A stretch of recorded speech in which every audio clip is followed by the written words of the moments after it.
कौमी वसाइल के ऊपर बात करना या कौमी वसाइल को हल करना, मसाइल को हल करना इनका इंटरेस्ट ही नहीं है। सिर्फ अपनी तनख्वाहें बढ़ाना इनका इंटरेस्ट है। जब तक गिलगित बल्तिस्तान के ऊपर मुतनाज़ा हैसियत बरकरार है, ये इसको सब्सिडी भी मिलनी है और यहाँ पे टैक्सेस भी नहीं लगते हैं। तहरीक इंसाफ इस मसले को आसानी से हल कर सकती थी, अगर नहीं किया तो मतलब ये नेग्लिजेंस है। आप ये समझते हैं कि यहाँ से सिर्फ इन्विटेशन का लेटर देकर हम अपना हक जताएंगे, ये तो एक बेवकूफ़ी है।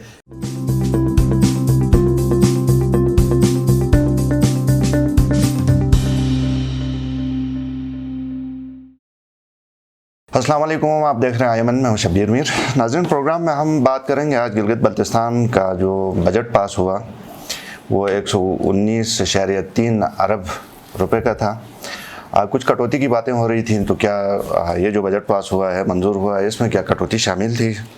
इसके अलावा बात करेंगे कुछ ख़बरें इस तरह की आ रही हैं कि शायद सब्सिडी के ऊपर कुछ कट लगे। क्या ऐसा मुमकिन है और क्या कट लगेगा, और अगर लगा तो गिलगित बल्तिस्तान की आवाम इसको बर्दाश्त कर सकेगी? हमारी तारीख तो कुछ और बता रही है। और एक और इम्पोर्टेंट रेवेन्यू अथॉरिटी के काम की बातें हो रही हैं। ये क्या सिलसिला है, ये इसकी क्या हकीकत है, और अगर वाकई रेवेन्यू अथॉरिटी का इस्टेब्लिश हुई तो इससे क्या फ़ायदे और क्या नुकसान होंगे, अब बात करेंगे। इसी के हवाले से हमारे मेहमान पाकिस्तान पीपल्स पार्टी के सीनियर रहनुमा अब्बास मौसवी। अब्बास साहब, बहुत शुक्रिया, थैंक यू वेरी मच। सबसे लास्ट वाले पॉइंट पे सबसे पहले जाएंगे। मेरे ख्याल में ये रेवेन्यू अथॉरिटी की चीफ सेक्रेटरी के ऑफिशियल पेज से भी एक खबर हमने देखी, तो हमारे यहाँ पे अभी तक तो रेवेन्यू अथॉरिटी है नहीं, तो ये अगर कायम होगी, बनेगी, तो इससे क्या होगा? देखें मीर साहब, बेसिकली इशू ये है, हमारे पास रेवेन्यू बोर्ड है, अथॉरिटी नहीं है। क्योंकि गिलगित बल्तिस्तान डिस्प्यूटेड टेरिटरी होने के नाते पाकिस्तान के आइन का हिस्सा नहीं है, तो ये FBR के उसमें नहीं आता, टैक्स नेट में नहीं है।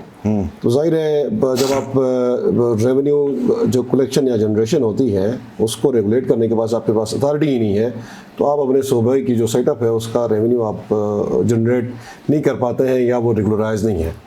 तो इसको जब तक आप बजट में आपका अपना सेटअप का रेवेन्यू नहीं होगा, वो बजट इतना फ्रूटफुल नहीं होगा, या जो ग्रांट के ज़रिए पैसा आता है वफाक से उसको तकसीम करना, मेरा ख्याल है ये बजट नहीं है बल्कि गोरख धंधा है।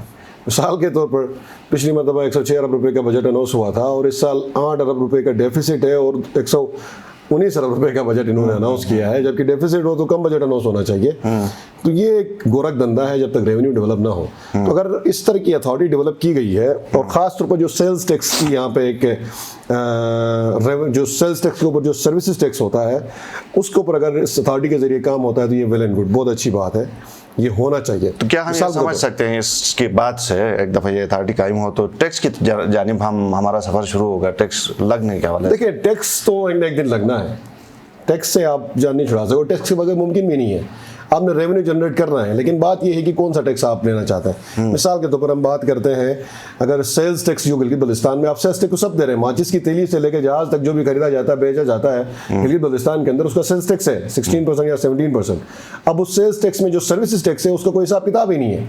गिलगित बल्तिस्तान के अंदर जितने भी सूबे हैं उन सबों में जो सेल्स टैक्स होता है उसकी सर्विसेज टैक्स आपको रिटर्न होता है सूबे को, जो कि एक रेवेन्यू जनरेशन का टूल है, लेकिन गिलगित बल्तिस्तान में वो होता ही नहीं है, जबकि उसकी हिसाब किताब का कोई तरीका ही नहीं है। अगर आप बात करें रेस्ट ऑफ पाकिस्तान जो प्रोविंसेस हैं, कश्मीर है, यहाँ पे सेल टैक्स के ऊपर जो आपका सर्विसेज टैक्स है उस पर ऊपर बात होती है, या जो बॉर्डर का इनकम टैक्स है जो गिलगित बल्तिस्तान के अंदर उस बॉर्डर है, उस इनकम टैक्स में जो सर्विसेज टैक्स का हिस्सा होता है गिलगित बल्तिस्तान का, उसका कोई हिसाब किताब नहीं है जो आपके रेवेन्यू के तौर पर गिलगित बल्तिस्तान को मिलना चाहिए था। या एयर स्पेस के यूसेज के ऊपर जो टैक्स है उसके ऊपर जो आपका सर्विसेज टैक्स के ऊपर जो हिस्सा इस सूबे को मिलना चाहिए था उसका कोई हिसाब किताब नहीं है। या जो टूरिस्ट यहाँ पे आते हैं उनके ऊपर जो आपके इंफ्रास्ट्रक्चर को यूज़ करने के ऊपर जो एक सर्विसेज टैक्स लगना चाहिए उसका ना कोई हिसाब किताब है, ना उसका कोई मैकेनिज्म आपके पास है। तो अगर इस तरह की कोई अथॉरिटी बनती है जो इन चीज़ों को तय करती है, जो इन चीज़ों को तय करती है, इनडायरेक्ट जो टैक्स है उसको रेगुलेट करती है और उसमें जो प्रोविंस का हिस्सा है उसको इंश्योर करती है, तो ये बहुत अच्छी बात है। लेकिन अगर ये अथॉरिटी बनने के बाद अगर डायरेक्ट टैक्सेस लगने स्टार्ट हो जाएंगे तो वो एक खतरनाक बात होगी, क्योंकि गिलगित बल्तिस्तान एक डिस्प्यूटेड टेरिटरी है और गिलगित बल्तिस्तान के लोगों को पूरा हक है कि वो टैक्स स्टेट को ना दें। ये एक यूनिवर्सल कानून है, टैक्स और सब्सिडी जो डिस्प्यूटेड टेरिटरीज होती हैं उनका हक होता है, वो आपने पूरा करना है। अगर ये अथॉरिटी जनरेशन की तरफ चली जाती है, उससे भी बड़ी जो बात है, हम देखते हैं कि दूसरे जो सूबे हैं, खास तौर पर जो कश्मीर है जिसका और हमारा केस सिमिलर है, वो जो रेवेन्यू जनरेट करते हैं वहाँ पे जो खास तौर पर जो वसाइल हैं, कुदरती वसाइल, उनके ज़रिए जो रेवेन्यू जनरेट होता है। और दुनिया में जहाँ कहीं भी अगर आप रेवेन्यू जनरेशन की तरफ जाते हैं या सेल्फ सफिशिएंसी की तरफ जाते हैं तो उन इलाके के जो नेचुरल रिसोर्सेज हैं उनको उठाया जाता है। गिलगित बल्तिस्तान के अंदर जो पानी है, सबसे पहले जो वाटर रिसोर्सेज है, जो ये समझ लें दुनिया का सबसे बड़ा रिसोर्स आपके पास है। या दूसरे अल्फाज में ये कहें कि गिलगित बल्तिस्तान को हाई एशिया कहते हैं। एशिया में जितना पानी है वो गिलगित बल्तिस्तान से जाता है। या जो वाटर रिजर्व वो है, रिजर्व्स हैं गिलगित बल्तिस्तान में ग्लेशियर्स की शक्ल में, वो मुस्तकबिल की एक बहुत बड़ी दौलत है। हम अगर इस पानी को यूटिलाइज करते हैं, जैसे कि कश्मीरी करते हैं, आप और आपके सामने हैं उनके जो प्रोजेक्ट्स लगे हैं, जो डैम्स लगे हैं, तकरीबन 5 एक डैम है। आपका कोहाला पावर प्रोजेक्ट है 1100 मेगावाट का, आपका मंगला डैम है 1000 मेगावाट का, आपका नीलम जेलम है 996 मेगावाट का, आपका लहरी जो हपको पावर प्रोजेक्ट है 42 मेगावाट का।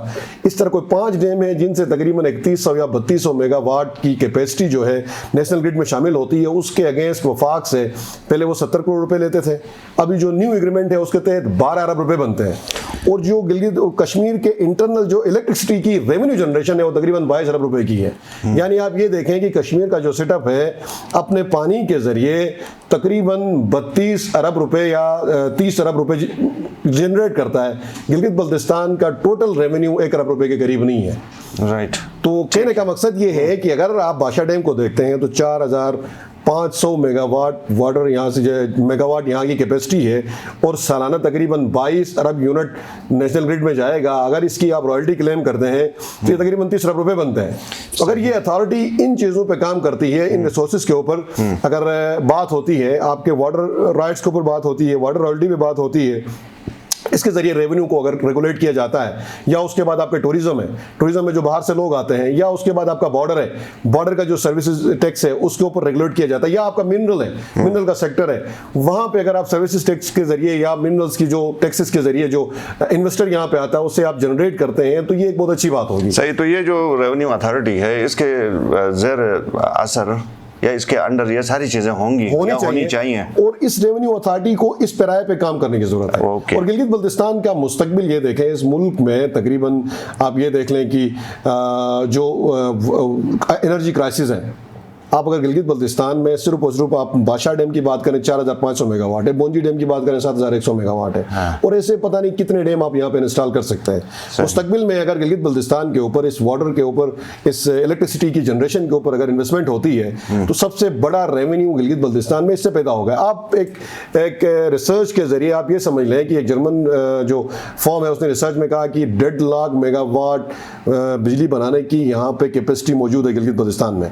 आप 1.5 लाख को छोड़ें 20,000 मेगावाट भी बनाते हैं तो आपको वफाक से बजट लेने की जरूरत नहीं है, आपको इस ग्रांट पे पलने की जरूरत नहीं है, बल्कि आपका अपनी इतनी रेवेन्यू है, आपके अपनी इतना रेवेन्यू है कि आप खराब से ऊपर चले जाते हैं। ठीक है, आज जरा बजट की तरफ आते हैं। इस दफा कुछ इस तरह के इशारे मिल रहे हैं कि शायद ये गंदम सब्सिडी कुछ मुश्किलात पेश कर रही है हुकूमत को।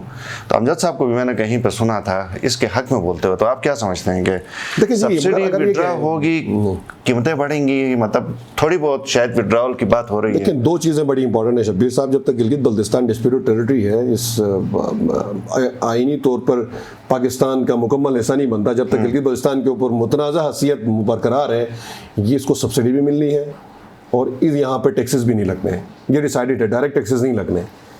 तो हमें इस चीज़ को देखते हुए आगे जाना है। अगर इन केस आप सब्सिडी को रिवोक करते हैं तो जो रियासत के खिलाफ एक सेंटिमेंट यहाँ पे पैदा होगा, उसको कौन कैसे कैंटर करेगा?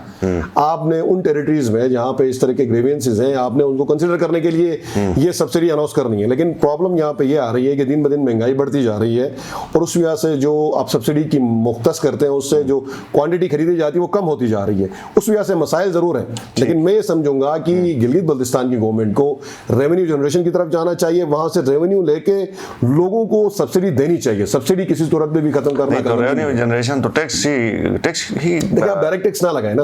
मैंने आपको कहा कि आपकी जो वाटर रॉयल्टी है, आपका बादशाह डैम की जो अगले 2 से 3 साल बाद यहाँ से आपकी जनरेशन स्टार्ट होगी। अगर आप जो है ना नेशनल ग्रिड को सालाना 22 अरब यूनिट देते हैं तो आप अंदाजा लगाएं कितनी रेवेन्यू जनरेशन होगी।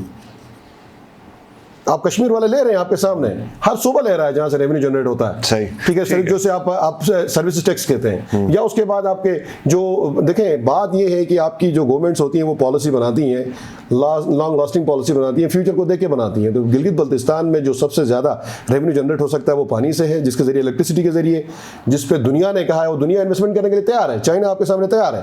पाकिस्तान की रियासत डरती है गिलगित बल्तिस्तान में इन्वेस्टमेंट करने से, इंडिया से डरते हैं जिसकी वजह से यहाँ इन्वेस्टमेंट नहीं होती, जिसकी वजह से हमारे मसाइल पैदा होते हैं और हम भिखारियों की तरह ग्रांट के ऊपर अपने बजट्स बना रहे होते हैं। सही। ये जो बजट के हवाले से 119.3 या 120 अरब का जो बजट अप्रूव हुआ है, इसको आप कैसे देखते हैं? देखिए, वो बात ये है शब्बीर साहब, मेरी इनकम 1 लाख रुपए और मैं 1 करोड़ रुपए के खर्चे दिखाता हूँ, तो ये आप गोरख धंधा ही कहेंगे, इससे ज़्यादा कुछ भी नहीं है। मैं इसको गोरख धंधा ही समझता हूँ। आप ये देख लें कि आपकी PSDP के जो पिछली मतलब 22 अरब रुपए मिले, उसमें से आप 8 अरब रुपए खर्च ही नहीं कर सके, वो आपके पास पड़े हुए हैं और आप मजीद अनाउंस करते जा रहे हैं। आपका जो थ्रो फॉरवर्ड है बजट का, वो तकरीबन 150 अरब से 160 अरब के करीब है। यानी अगर आप आज कोई स्कीम अनाउंस करते हैं तो तकरीबन 15 साल बाद उसकी बारी आएगी कि उसका पूरा बजट उसको मिलेगा। तो इस सूरत हाल में आप ये समझें कि इस बजट को आप अच्छा कहें, तो ये गोरख धंधे से ज़्यादा कुछ भी नहीं है। 8 अरब रुपए का डेफिसिट है बजट में, ठीक है, वो कहाँ से कैसे पूरा होगा? गिलगित बल्तिस्तान की तारीख में पहली मरतबा। और उससे बढ़ के आप ये देख लें कि जो आप पिछला जो बजट आपने अनाउंस किया उसमें कितना कुछ किया। आप मेरे हल्के की बात करते हैं, 1 अरब रुपए की स्कीमें अनाउंस हुई और सिर्फ एक स्कीम जो है ना अप्रूव हुई, जिसका अभी तक टेंडर भी नहीं हुआ। वो दक्षिण का जो है ना एक वो है मेटल रोड है जिसकी 10 करोड़ रुपए की। तो आप ये अंदाजा लगाएं कि इस गवर्नमेंट के अंदर पिछली मरतबा भी इतने बड़े नारे मारे गए कि पहली मरतबा खरब का डिजिट जो है ना हमने क्रॉस किया, 106 अरब रुपए का बजट दिया। और जब आप ग्राउंड में जाकर देखते हैं तो कोई स्कीम अप्रूव नहीं है, किसी की स्कीम पर टेंडर नहीं हुआ, नया बजट आ गया, कोई खर्चा नहीं हुआ। और इन्होंने खुद एक फार्मूला बनाया था नून लीग की स्कीमों को काटने के लिए कि जिस स्कीम में 10% से ज़्यादा बजट खर्च नहीं होगा उसको हम उड़ाएंगे। तो अब ये बताएं कि इनकी स्कीमें आगे कितनी बचेंगी और इनके पास कितना टाइम है। तो मेरा ये ख्याल है कि ये जो गिलगित बल्तिस्तान में बजट के जो डिजिट्स है ये सारा गोरख धंधा है, इससे ज़्यादा कुछ नहीं है। और जो मुलाजमीन के साथ कर रहे हैं, असेंबली के मेंबरान ने अपनी तनख्वाह तो 300% बढ़ा दी और एक गरीब सूबे के, और मुलाजमीन के साथ क्या करें, वो भी बैक डेट्स है, ठीक है नहीं है। मुलाजमीन के साथ क्या कर रहे हैं, पुलिस के साथ क्या कर रहे हैं? सबसे बड़ी ज्यादती पुलिस के साथ हो रही है, जो हर वक्त खड़ी है। 25% का DRA भी उनको नहीं मिला, 15% का भी DRA नहीं मिला। अच्छा, उससे बढ़ के जो पुलिस की सीटें हैं उसमें जो SPU के मुलाजमीन ऑलरेडी पहले से मौजूद हैं, जो काम कर रहे हैं, टेस्ट इंटरव्यू के जरिए है, उनको परमिट करने के बजाय बाहर से भर्तियों की बात करते हैं। तो ये गिलगित बल्तिस्तान के अंदर जो हमारी लीडरशिप है, मैं ये समझता हूँ वेस्ट मैनेजमेंट के लोग हैं, वो कब से एहतजाज कर रहे हैं। वो मेडिकल अलाउंस वाले जो लोग हैं, जो रिस्क अलाउंस के लिए एहतजाज कर रहे हैं, बैठे हुए वो बंद है। तो ये जो सूरत हाल है इस बजट के मुताबिक सामने रखते हुए मैं तो समझता हूँ ये गोरख धंधा है, इससे ज्यादा कुछ नहीं। मुझे मुख्तसर बताइए, टाइम थोड़ा सा महदूद है, ये क्यों नहीं करते हैं? मतलब क्या हाइल है, क्या चीज़ इनके रास्ते में हाइल है, करते क्यों नहीं है? ये जो तनख्वाहें बढ़ानी तो इन्होंने है ना, ये धरनों के बाद बढ़ाएंगे, तो पहले क्यों नहीं बढ़ाते हैं? देखिए, इन्होंने बैठ के बड़ी बड़ी बातें की हैं। 370 अरब का बात हुई पिछले बजट में, आपने देखा 370 अरब का इतना बड़ा डंडोरा पीटा गया, वो 370 अरब पता नहीं किधर चला गया। अब जो है ना फिर वही 119 अरब की ये बात करते हैं और बड़ी बड़ी स्कीमें इन्होंने अनाउंस की हैं। अस्तौर की अगर बात करते हैं, अस्तौर वली रोड 17 से 20 अरब रुपए का अनाउंस हुआ है, 56 करोड़ रुपए आए हैं। तो अब मजीद पैसे तो उधर देने हैं ना, अगर आपने इस प्रोजेक्ट को चलाना है तो अगर वो पैसे वहां पे देंगे तो DRA और ये चीजें तो नहीं होंगी। मुलाजमीन को वो जो तनख्वाह बढ़ाना है उसके लिए तो पैसे चाहिए। जब आप पैसे इस तरह के शाखर्चियों में, जैसे अभी आप पता चल रहा है कि चंदूर के फेस्टिवल के लिए आप पैसे लगा रहे हैं और नॉन डेवलपमेंटल बजट को आप 47 अरब 61 अरब पे लेकर गए हैं, डेवलपमेंट को आप 47 अरब पे लेकर आए हैं। दुनिया में जहां कहीं भी जाते हैं जो आपका जो नॉन डेवलपमेंटल बजट है वो कम होता है, डेवलपमेंटल बजट ज्यादा होता है। लेकिन यहाँ पे अजीब तमाशा है। आपको रोक के दूंगा, टाइम थोड़ा महदूद है। मुझे ये बताइए, बहुत इंपॉर्टेंट ये इशू है शंदूर वाला। इस दफा PTI की यहाँ भी हुकूमत, चले माजी की हुकूमत है तो नाकाम हो गए, हमने मान लिया जो भी थी। इस दफा भी तो मौका था कि यहाँ पे गिलगित बल्तिस्तान में भी PTI की हुकूमत और KP में भी PTI की हुकूमत, और अब भी मौजूद है। एक दूसरे को इन्विटेशन भिजवाते हैं, लेकिन असल मसले को हल करने के लिए, कोई पेशरफ करने के लिए हमारे खालिद सा भी तैयार नहीं है। देखिए, बात यह है गिलगित बल्तिस्तान में जो शंदूर का जो मसला है, गिलगित बल्तिस्तान का जो क्लेम है, ये शंदूर का जो मसला है, जो टेरिटरी का इशू है, ये कोई छोटा मसला नहीं है।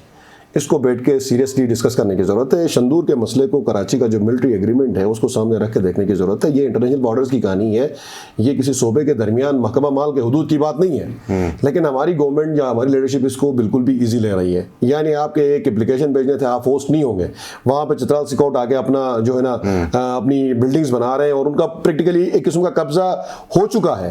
और अब अगर इस पे काम नहीं होता है तो ये एक संगीन किस्म का जुर्म होगा। मैं ये समझता हूँ कि गिलगित बल्तिस्तान के जो बॉर्डर्स हैं ये कोई सूबे की या वफाक की या महकमा माल की कहानी नहीं है, ये कोई राइट्स की कहानी नहीं है, बल्कि ये इंटरनेशनल बॉर्डर्स हैं। आप गूगल निकाल के देखें, गूगल में आप देखें, गूगल तो इंटरनेशनल जो कवानीन है उसके तहत ऑपरेट करता है, उसके तहत बाउंड्रीज को डिसाइड करता है।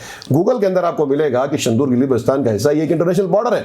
आप इस इंटरनेशनल बॉर्डर को इतनी आसानी के साथ हल नहीं कर सकते, इतनी आसानी के साथ बैठ के बात नहीं कर सकते। अब आपने इसके ऊपर, अगर आप जैसे आपने बात की कि तहरीक इंसाफ इस मसले को आसानी से हल कर सकती थी, अगर नहीं किया तो मतलब ये नेग्लिजेंस है। आप ये समझते हैं कि यहाँ से सिर्फ इन्विटेशन का लेटर देकर हम अपना हक जताएंगे, ये तो एक बेवकूफ़ी है, ये तो मतलब बेवकूफ़ों में बेवकूफ़ी की जन्नत में रहने वाली बात है। ये जो शंदूर का मसला है ये मुस्तकबिल में बड़ा सीरियस इशू बनेगा, और इस मसले को महकमा माल के बजाय आपके जो मिलिट्री एग्रीमेंट है कराची का उसके तहत देखने की जरूरत है। और ये इंटरनेशनल बॉर्डर्स का मसला है, कोई ऐसा इशू भी तो नहीं है ना। अगर हम फर्ज करें वहाँ पे किसी और पार्टी की हुकूमत होती, कोई नून लीग होती, पीपल्स पार्टी होती, तो कोई मजबूरी हम समझ सकते थे। लेकिन यहाँ इस वक्त ये है कि बड़ी ज़बरदस्त अंडरस्टैंडिंग पीटीआई की आपस की तो है, तो इससे कुछ, इसके बावजूद भी हम देख रहे हैं कि यहाँ से कोई पेशरफ नहीं हो रही है।